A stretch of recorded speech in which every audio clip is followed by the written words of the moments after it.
toujours en train de faire les dramatiser. De quelle démocratie est-ce que ces gens nous parlent même? Sérieusement, est-ce que vous pensez qu'ils y croient? Ou alors ils croient qu'on y croit? Quoique, en même temps, il existe vraiment des gens sur cette terre qui pensent que quand ils votent, ça change quelque chose. Ils pensent que la démocratie existe ou même a existé à un moment donné. Avant qu'on ne continue, pour les nouveaux sur cette chaîne, on parle de culture africaine, d'actualité, d'histoire et on fait des analyses. Aussi, notre équipe offre des services d'animation, de modélisation 2D, 3D et de montage vidéo. Au besoin, contactez-nous à ce numéro et il y a des informations complémentaires en description. Revenons au sujet. Qui a lancé la guerre en Ukraine ? Vladimir Poutine. Qui menace, quoi que nous fassions, quoi que nous disions, avec l'arme nucléaire? Le président Poutine. Tournez-vous tous vers lui pour savoir, lui, quelles sont ses limites stratégiques. Du fait que la guerre est revenue sur notre sol, que des puissances devenues inarrêtables sont en train d'étendre la menace, chaque jour de nous attaquer nous-mêmes davantage. Un grand journal de l'establishment européen affirme que ce qui dirige actuellement la politique européenne, c'est la peur. Oui, ils ont osé le dire. Les élites allemandes ont peur selon eux. Le Premier ministre britannique convoque une conférence de presse d'urgence pour mettre en garde contre la démocratie, la soi-disant démocratie menacée par l'extrémisme. Et il le fait à la veille d'une élection partielle remportée par George Galloway. Toujours en train de faire les dramatiser. De quelle démocratie est-ce que ces gens nous parlent même? Sérieusement, est-ce que vous pensez qu'ils y croient? Ou alors ils croient qu'on y croit? Quoique, en même temps, il existe vraiment des gens sur cette terre qui pensent que quand ils votent, ça change quelque chose. Ils pensent que la démocratie existe ou même a existé à un moment donné. Ça fait des années que les États-Unis apportent la démocratie partout sur terre. Dites-moi comment est-ce que la démocratie a aidé ces pays? Et aux États-Unis également, la sphère libérale est en ébullition à la suite d'une publication d'un livre qui vient de paraître. La rage rurale blanche, la menace pour la démocratie américaine. C'est un livre dans lequel les blancs ruraux sont décrits comme étant les plus racistes, les plus xénophobes, les plus anti-immigrés, les plus conspirationnistes et antidémocratiques des États-Unis. Cette classe rurale-là ne croit pas en une presse indépendante ou à la liberté d'expression et sont beaucoup plus susceptibles d'accepter ou d'excuser la violence. Bien sûr, la peur est dans un premier temps détournée vers l'extérieur, en affirmant que c'est en quelque sorte l'œuvre de la Russie, la menace ultime. En revanche, ce qui effraie plus immédiatement l'Occident, ce sont les défaites en cascade infligées aux forces ukrainiennes. Le nouveau commandant ukrainien, le général Syrski, a annoncé après la fuite un repli sur de nouvelles lignes de défense. Mais comme certains l'avaient prédit, il s'est avéré que les lignes plus favorables dont Syrski faisait la promotion n'existaient pas. Les photographes ukrainiens Konstantin et Vlada Liberov, qui documentent la guerre depuis le terrain, ont demandé à Syrski, alors, quelle est la prochaine forteresse? En fait, il n'y a pas de ligne de défense construite, seulement des improvisations hâtives. Tandis que l'Ukraine se contente de jeter ses réserves à l'assaut de la défense afin de soutenir son recul progressif. Et on a l'impression que les stratèges de l'OTAN n'ont pas remarqué cette lacune dans les lignes de défense. L'une des réelles raisons de panique actuelle donc en Occident, c'est que l'Union européenne, fortement investie dans son projet ukrainien, le voit maintenant s'effondrer rapidement. D'où la convocation très précipitée par le président Macron des États de l'Union européenne au palais de l'Élysée pour l'entendre avertir que la situation sur le terrain en Ukraine était si critique, si désastreuse, si désavantageux et que les enjeux pour l'Union européenne sont si élevés que nous, et je le cite, nous sommes à un point critique du conflit où nous devons prendre l'initiative. Nous sommes déterminés à faire tout ce qu'il faut aussi longtemps qu'il le faudra. C'est comme ça que les gens qui ne vont jamais sur le terrain, qui ne font jamais la guerre et qui n'en subissent jamais les conséquences parlent.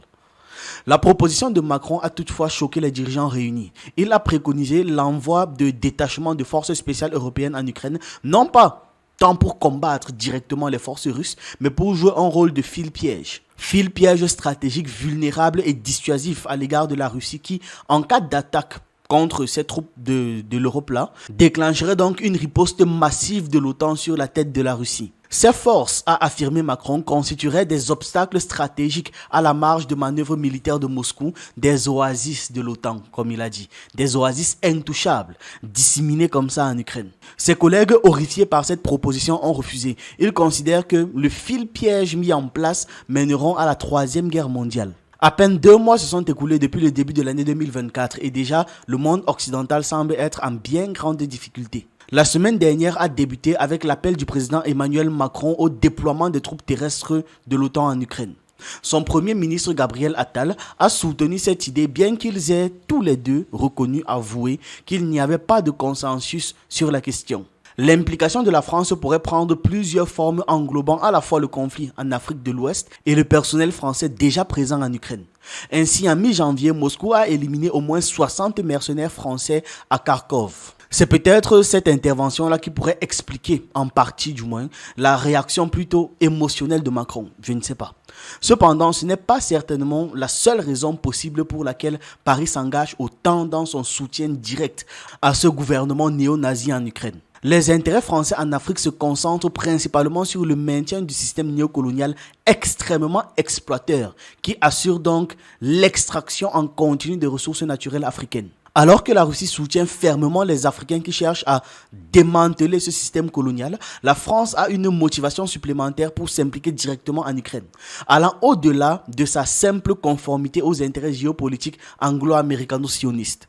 Cela nous conduit à un autre point, les implications britanniques. Il y a le commentaire d'un d'entre vous sur une de mes vidéos que j'ai trouvé plutôt pertinent.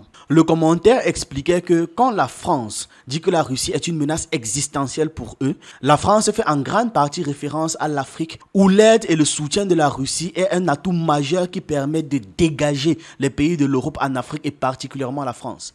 Et cet argument se tient, c'est vrai, parce que oui, sans l'Afrique, la France est bien médiocre. Donc le fait que la Russie aide les États africains à se libérer du joug de la France est un désastre existentiel, voilà, pour la France. Seulement 2 jours après les déclarations de Macron, le Royaume-Uni a revendiqué son aide aux forces du régime de Kiev dans la lutte contre l'armée russe. Cela comprend la participation directe de l'état-major britannique dirigé par l'amiral Tony Radakin dans la neutralisation des moyens navals russes de la flotte de la mer Noire. Radakin semble également avoir été impliqué dans d'autres opérations secrètes en Ukraine, toutes visant à affaiblir les capacités russes. Et juste au moment où l'on aurait pu penser que la situation ne pouvait pas empirer, il a été révélé que l'Allemagne est également impliquée. Le 1er mars, Margarita Simonian, rédactrice en chef de RT, a rendu public un reportage concernant la conversation divulguée entre des officiers de haut rang de l'armée allemande, discutant avec désinvoltude, avec légèreté, de la possibilité de frapper le pont de Crimée avec jusqu'à 20 missiles de croisière. 20. Cette conversation longue de près de 40 minutes comprend également une partie où les officiers discutent de la nécessité de maintenir un déni plausible.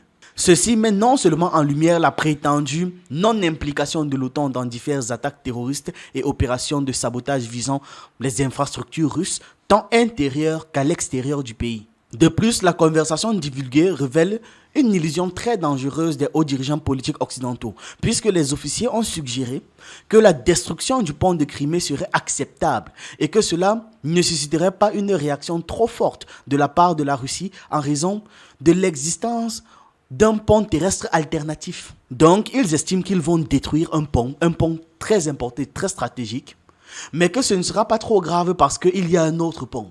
Quand ils commettent des actes terroristes à l'extérieur, non, ça va, ils ont d'autres moyens de remplacer ce qu'on aura détruit. Mais quand ce sera chez eux, on va entendre partout « Je suis Charlie ». L'idée selon laquelle Moscou accepterait simplement la destruction du plus long pont d'Europe, c'est absurde. Quiconque croit sincèrement qu'une telle action ne serait pas suivie d'une réponse est certainement naïf. En fait, non, c'est même de la mauvaise foi à ce niveau. Mais quand on prend en considération l'état mental des dirigeants politiques occidentaux, cette idée semble plausible malheureusement. Et je vous jure, ils pensent avoir raison. Ils sont convaincus là qu'il n'y aura aucune conséquence.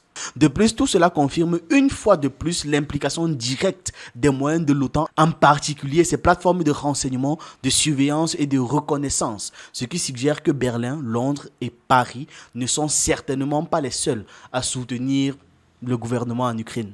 Et ce n'est pas surprenant car c'est depuis longtemps connu que le personnel occidental a directement été impliqué dans chaque opération majeure officielle menée par les forces du régime de Kiev. En d'autres termes, les provocations de l'Occident contre la Russie se poursuivent sans relâche. L'Allemagne a admis que les enregistrements étaient vrais, mais au lieu de présenter des excuses formelles et d'arrêter, elle accuse plutôt la Russie de mener une guerre de désinformation et de semer la division. Bravo! Vraiment, il faut applaudir pour ces gens. Le ministre allemand de la Défense a déclaré que le moment de la diffusion de l'enregistrement n'était pas une coïncidence et qu'il visait à déstabiliser l'Allemagne.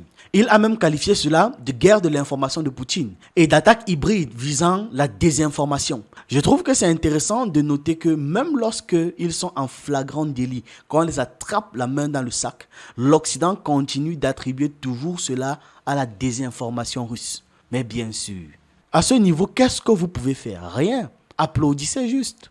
On applaudit pour qui? Pour qui? D'un autre côté, l'idée selon laquelle le président russe Vladimir Poutine mène une guerre contre l'Allemagne en révélant des informations sur les véritables plans de guerre de Berlin contre Moscou montre que les dirigeants de l'OTAN souffrent d'une pathologie psychiatrique grave.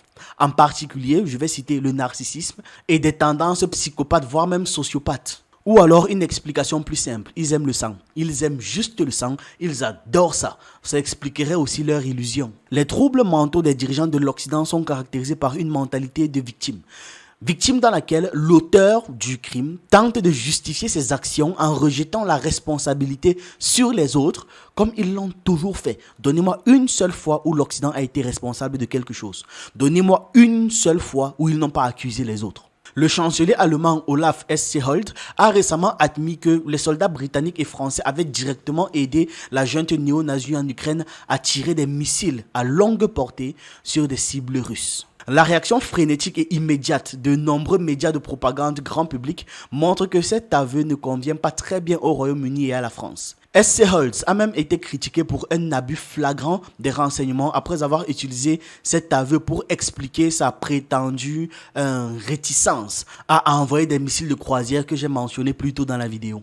Londres était particulièrement contrarié par les commentaires de Scholz, ce qui pourrait suggérer une implication du MI6 dans une certaine mesure, dans la diffusion ou dans la fuite de la Bundeswehr, notamment pour détourner l'attention de la complicité du Royaume-Uni dans les attaques directes contre les ressources navales de Russie.